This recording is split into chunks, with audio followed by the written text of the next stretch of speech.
think I can feel my legs. Hearing that, the fury on Luoxi's face just vanished. He looked down at my legs in disbelief. My pale, withered legs that had been dead for years were actually trembling under that golden light. That was the power of new life. The power of the dragon bone. Luoxi's tears started falling again, but this time, they were happy ones. The mocking laughter outside went on for a long time, finally fading sometime past midnight. But inside that room, I could feel something I hadn't felt in 10 years. A warm current flowing down my spine, breaking through every dead meridian, all the way down to my feet. Song Shuhui, you better pray that divine fire of yours keeps you safe. In the days that followed, I spent every single day in that room relearning how to walk with Luoxi. At first, I'd take a few steps and just crash, knees bruised black and blue every time. Luoxi used dragon marrow to heal me every single day without fail. Slowly but surely, my steps got steadier and faster. Eventually, I wasn't just walking, I was training basic combat techniques under Luoxi. And thanks to the dragon marrow nourishing my body, I was cultivating several times faster than any normal person. A month later, the Song family's Black Wind Spirit Mine secret realm opened up. This place was the family's biggest source of wealth. Every major clan had their eyes on it, loaded with spirit stones and rare treasures. Every year it opened, the other clans would be circling like wolves. In past years, the strongest elders in the clan always led the expedition. But this year, my father insisted on putting Song Suhui in charge. Zuhui has already hit the peak of the human stage, and he's got divine fire protecting him. This is the perfect chance to make a name for himself. Then he turned and looked at me, sitting in my wheelchair, with nothing but contempt and calculation in his eyes. Shu Guang, you're going too. Song Shuhui scratched his neck and threw me a sideways glance.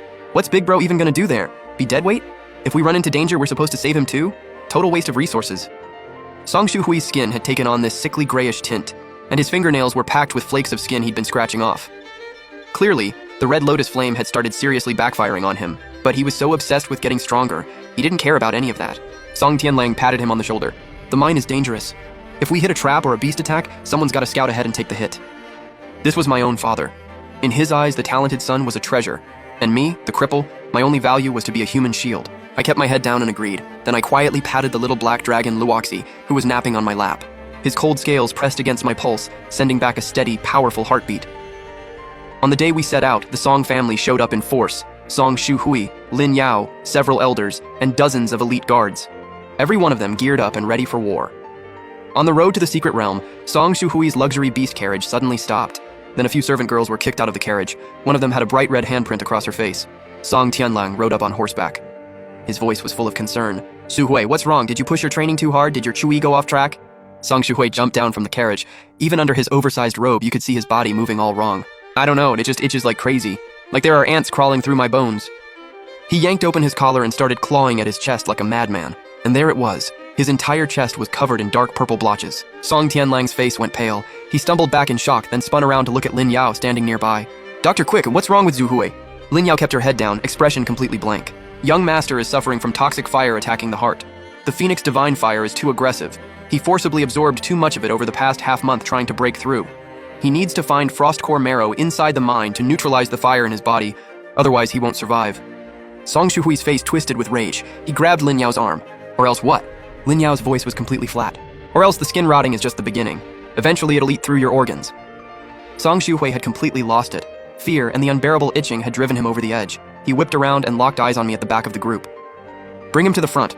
The road ahead is dangerous. My dear big brother's got thick skin and tough bones. He can take the hits for me.